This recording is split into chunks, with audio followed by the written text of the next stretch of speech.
tababarkan oo ay soo diyaarisay kulliyadda maareynta iyo adeegga shacabka deegaanka Soomaalida ayaa baarlamaanka lagu siiyay casharo ka kooban 12 xirfadood oo ka caawinaya doorka hogaamineed ee baarlamaanka cusub iyo xirfado u fududeynaya hanaanka gudashada waajibaadkooda shaqo iyo xiriirka hay'adaha shaqo wadaagta ay yihiin. Mudane Faysal Rashid madaxa arrimaha xisbiga barwaaqo ee Soomaalida ayaa kula dardaarmay baarlamaanka inay ku dhaqmaan casharada ay tababarka ku qaateen oo ka caawinaya gudashada waajibaadkooda shaqo ee baarlamaanku dadkii soo doortay ugu adeegayaan 3 sano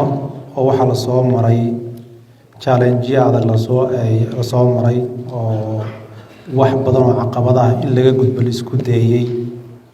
at least markay ugu yartahay bal waxoogo base-ka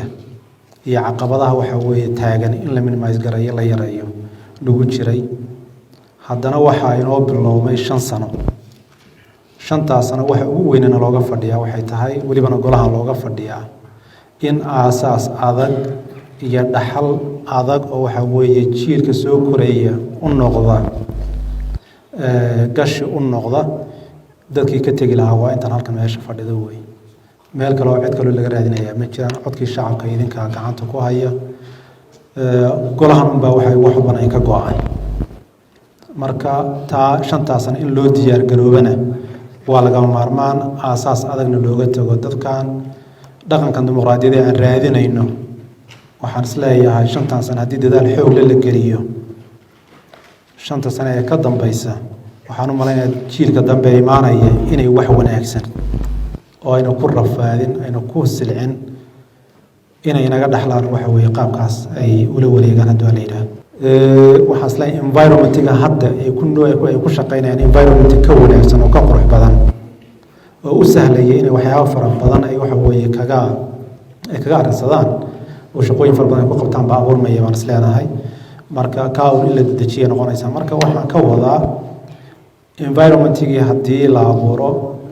shacabkiina maanta ay baraarugsan yihiin haddaad adigu aamusto oo waxa weeye dhaliilaha jira ka hadli weydo shacabka hadlaya sababtoo ah shacabkii cid la caburinaysa ma laha iyagaa hadlaya qaylinaya laakiin intaysan qayladu waxa weeye shacabka gaarin ba codka shacabka qofkii ku hadli lahaa waa dadka meesha jooga weeye ee dowladana la xisaabtami lahaa xubnaha xildhibaanada baarlamaanka ee ka qayb qaadanayay tababarka ayaa sheegay inay ahmiyad ballaaran u leeyahay tababarkani baarlamaanka sidaas darteedna loo baahan yahay in la joogteeyo kulamadan aqoon kororsiga ah tababar waxa ahayd awoodiina aad u kobcinaysa sidiinoo kalena xildhibaanada cusub isbedel ku keenaysa xuquuqdeena iyo mandatekan leenahay waxyaalo badan oo haddana dadkii aan na soo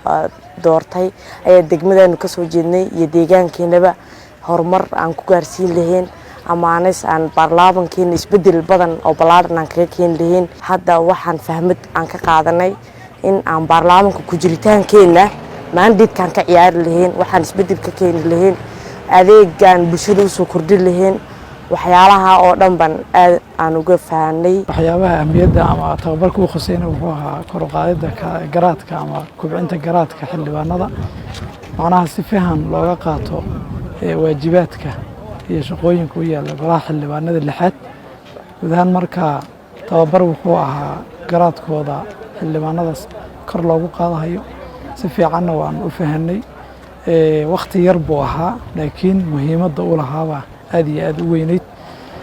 guud ahaan markaa waxyaabo ilaa 12 qodob ama 12 jabtar baa lagu qaatay 12 jabtar macallimiintu si fiican bay noo fahansiiyeen waajibaadiyadii iyo waxyaabaha responsibility-ga ee xildhibaanku uu leeyahay si macnaha u kala cadaato golaha fulinta iyo golahan muxuu ahaa baarlamaanka ama sharci dejintu guud ahaan markaa tababar loo baahnaa buu ahaa